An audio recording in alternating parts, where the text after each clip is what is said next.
All right. Welcome. Welcome. We're back. Another parking lot movie review. That's right. We watched I Love Boosters. Boosters. Boots Riley.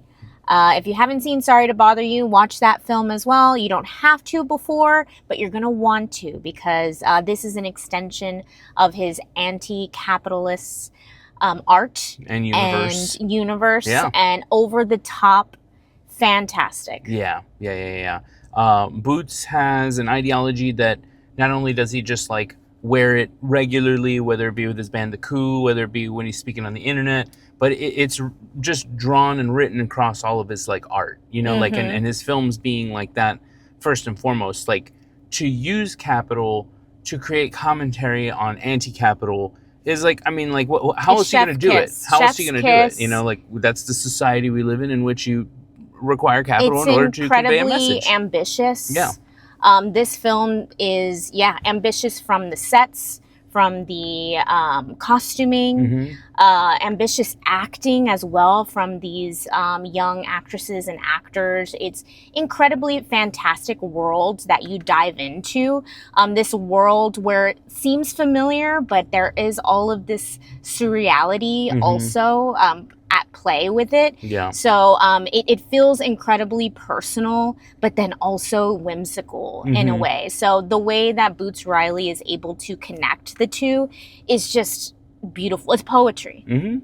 Yeah, I mean, I wouldn't be able to say anything better than that. That was perfect. I would just add that the animation is superb in this. That Boots Riley has, to tack on to his ideology of, like putting, people in charge of things. It's like, he had people fashion these stop motion animations and miniatures to convey his vision. And I think that that's like even better, that's another like part of the chef's kiss, the cherry on top of how he wants to present things. It's like it's the extension of that surreality. Like we are used to, as a movie going society, miniatures to be involved in movies that are more like sci-fi oriented, action oriented, but Boots puts it in this place in which you wouldn't expect it to convey the message, and it hits. Yeah, it's incredibly political, of course. And yeah, he uses this whimsy to express that. And like you said, even with the use of the miniatures, everything just falls into place. Like, I don't know, I can't really describe it.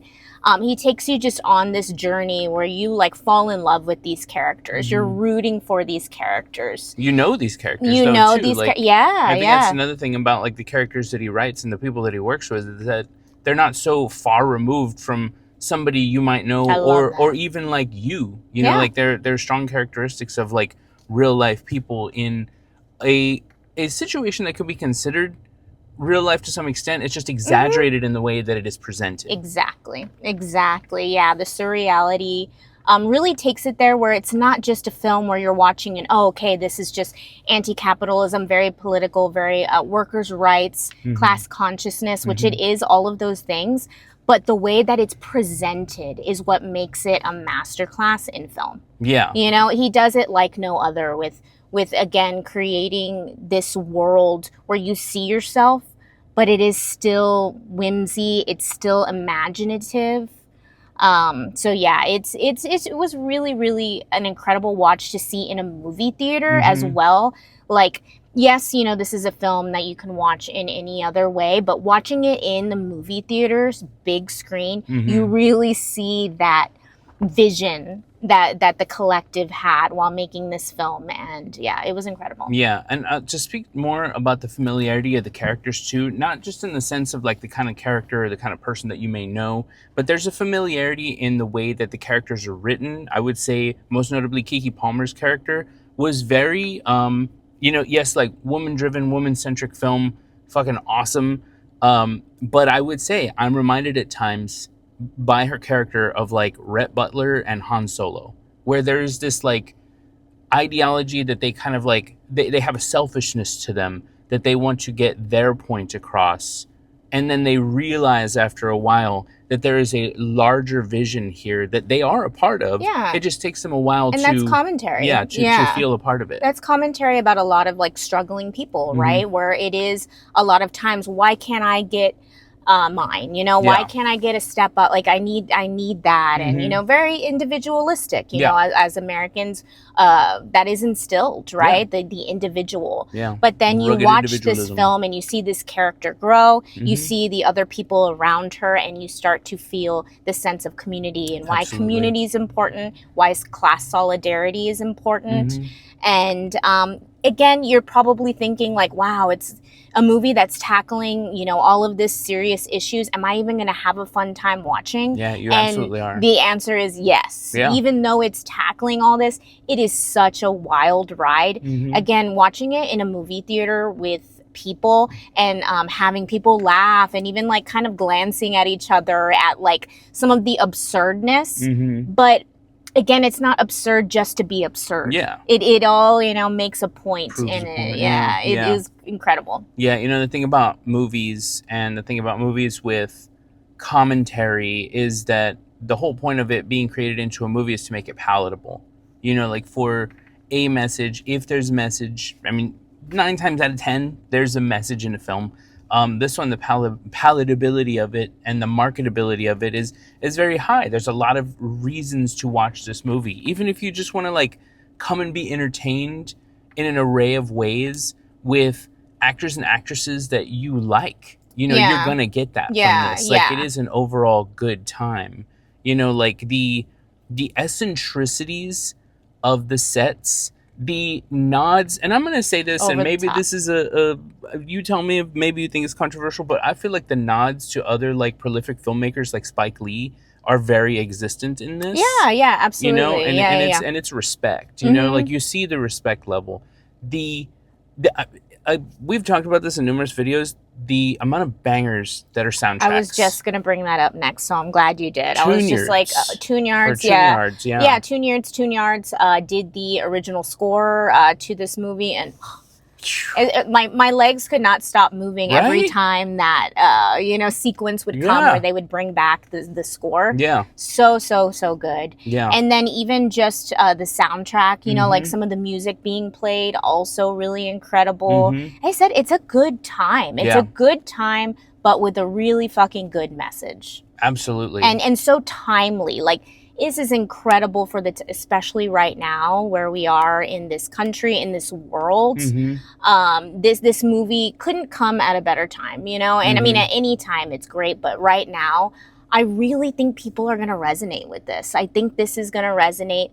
They're going to think Boots Riley's out of his mind, but in a good way. Like, it's just so incredibly whimsical and, like I said, outrageous at times, and lots of laughing and even like slight confusion. But then he's able to bring it all together in the end of like what he's trying to say, and that's really hard for a film that's tackling such big issues. Yeah, you have to almost like come into it like just ready to generally be entertained, and then just let it unfold in front of you. Be there for the ride. Don't try to figure it out piece by piece, because that's, I think, another hallmark of Boots Riley, is that he's going to give you enough, which I think is like great about this film. You get enough to have you, you know, like hooked in, right? And then once you're hooked, he kind of starts playing with you a little bit. You know, like the way that this movie approaches its messaging, its visuals, its overall storytelling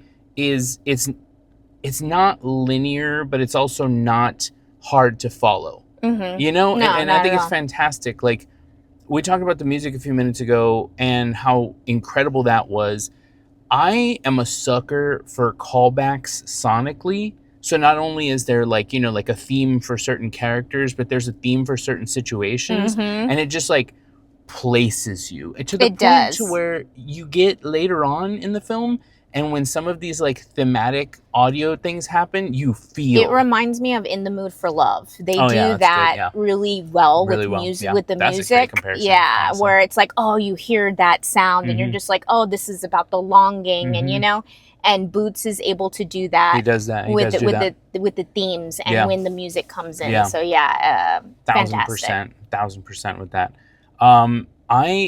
I get like, you know, from some of the things in this film too, like the animation of it, or the eccentricity, over the top action of some parts of it, where it's almost like Looney Tunes-esque, but in all the best ways. Yeah. Like some of my favorite films, or one of my favorite films being Who Framed Roger Rabbit, there is something about the way that real life and this kind of like Looney Tunes aspect like just fits so well together to exaggerate a scene in the perfect way. Yes, and he also does this with Sorry to Bother You a little bit, you know, watch it. Yeah. But yeah, so this wasn't, you know, he did more of the animation in this film. Yeah. But yeah, for me, I was just like, I was waiting for it, because I feel like that is a hallmark of his, where it's just like, let's mix the types, you know, that what we're working with. Yeah, so. In this world, those things exist. Totally. But at the same time, if you've ever been in a situation in which you feel like you can't run fast enough, mentally in your mind, your legs are going like, but you're just not getting there. Yeah. You know, it's just like, it's just fun to see that visually. Totally. You know, totally. The practical nature of the whole thing, the practical effects, like the animation, the ensemble cast. Yes, the cast. Like, God, so banger. great. So great seeing like POC also in the forefront in a film that's so anti-capitalism and class solidarity. So yeah, that was phenomenal. And then yeah, their acting, you know, we have to talk about that, where you felt that connection. You felt like you knew them. They were your friends, you know, like you all were just hanging out. You were a fly on the wall watching this all unfold, you know? So wonderful film. Yeah, and to some extent, you know, you talk about how you almost like knew them, or you're a fly on the wall. Like, you've been in these like settings, like these habitats in which people like live in, where it's just like everybody has their own place and how they conduct themselves, and it's just like, I don't know, it was just so grounded. Like, despite its like, again, eccentricity and surreality, it had this wonderful grounding. Totally. You know? Totally. All right, let's do our review. Our glizzy review. Glizzy. Okay. 1 to 5. The glizzy review, yeah. 1 to 5. 5, yeah. The very highest that you can rate a film. 1, obviously lowest. Yeah. So, all right, you ready? I'm ready. All right, on 3. Okay. 1, 2, 3, 4.5. All right, so collectively, we gave this film a 4.75. That's right. So, yes, it deserves it. Go see it in theaters right now. Yeah, go see it in theaters. Spin up the soundtrack on whatever streaming service you got. Follow Boots Riley.